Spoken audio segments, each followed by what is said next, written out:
So I'm kind of just gonna get straight into this video. Basically, this is what it takes to go pro, like in this game. Like, I'm gonna go down the list and like explain what it actually takes, how long it takes, like, is it actually viable to do it? Is it worth your time to do it? Because there are players in this game, other pro players who will like play it all the time and like will play rank all the time, and you will be competing against those players who just like spend like hours and hours and hours of their day just dedicated to this craft. And I was one of those players for a long time, and recently I broke the record for most amount of wins in a season. So this is my insider knowledge and what I think it takes to go pro in this game. Alright, so first things first, you actually have to play the game. People like players who are like semi-pro or like players who are like maybe like 2600 around that level, they think that like what they want will just come to them, like it'll just come to them, and that's just not how it works. This is not the case. Like, this applies to everything. Like, you actually have to work for it if you want it. So if you want to be a pro, you actually have to work for it. You have to put in the hours, you have to put in the time, you have to be putting in the practice. Best way it will work for me is just playing more than everybody else. That's what made me a pro. It's just playing more than everybody else. So no one's playing the game more than me.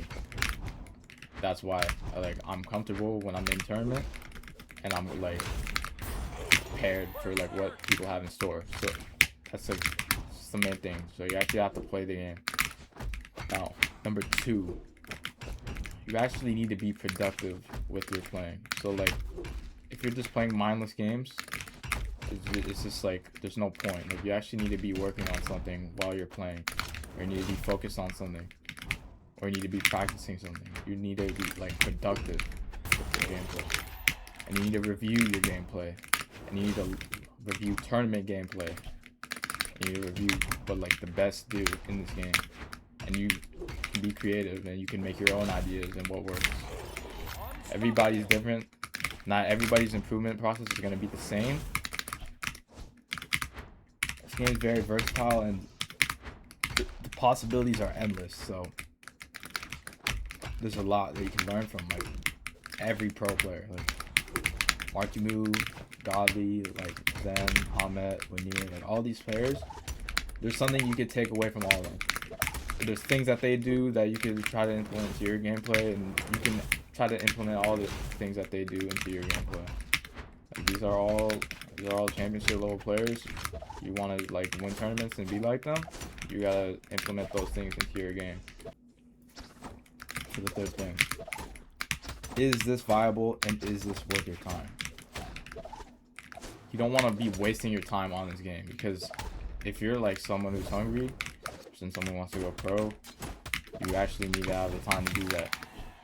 So you want to make sure that you're not just wasting your time if you like actually don't have the capability of like putting in the work, putting in the hours, or like simply even if you do that, you just don't have it. You just don't have the genius. Like, it's just like sometimes you're just not good at things. You're not going to be good at everything you do in your life, and you need to determine if Brawl is one of those things.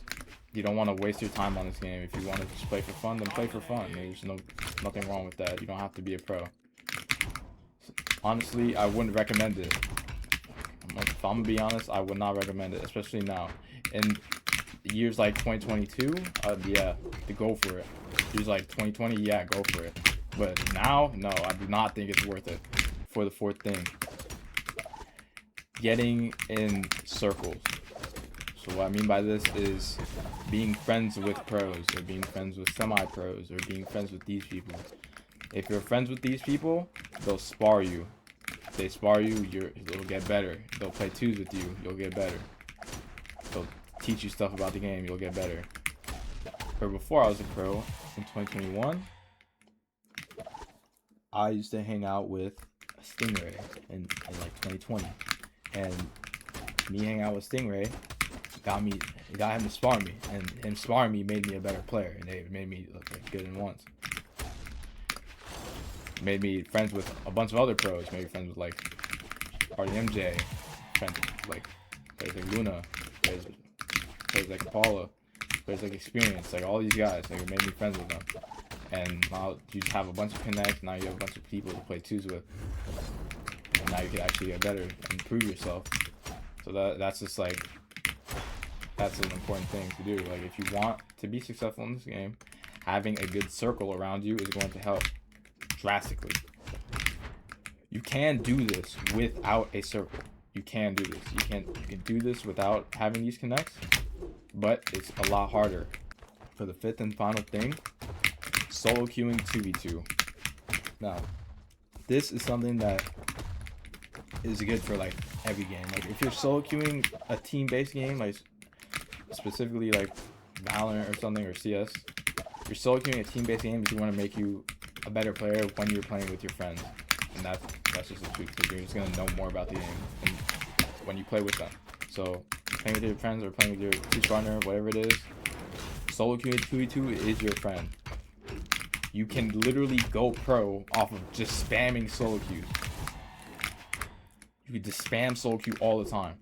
If anybody watched Rings, Meki No Limit and Lunar, both of them are just solo queue 2s players. They had 20 games together before the tournament and they ended up doing 7th. So that just shows you that you can go pro off this game by spamming solo queue. So to wrap this video up, I'm just gonna go over some final things. Play every community tournament that you possibly can. Play ranked all the time. Do all these things. Money match. All these things are going to help you become a better player. All of these will help you become better in tournament. Make sure you're not ducking anybody. I feel like ducking players is bad. If you do that, then like you're like kind of scared of competition. That's not good. You can't do that. So yeah, that's pretty much it. I can make a more in-depth video on like actually how to be good at the game. You know, you guys want that. Yeah, pretty much it. So.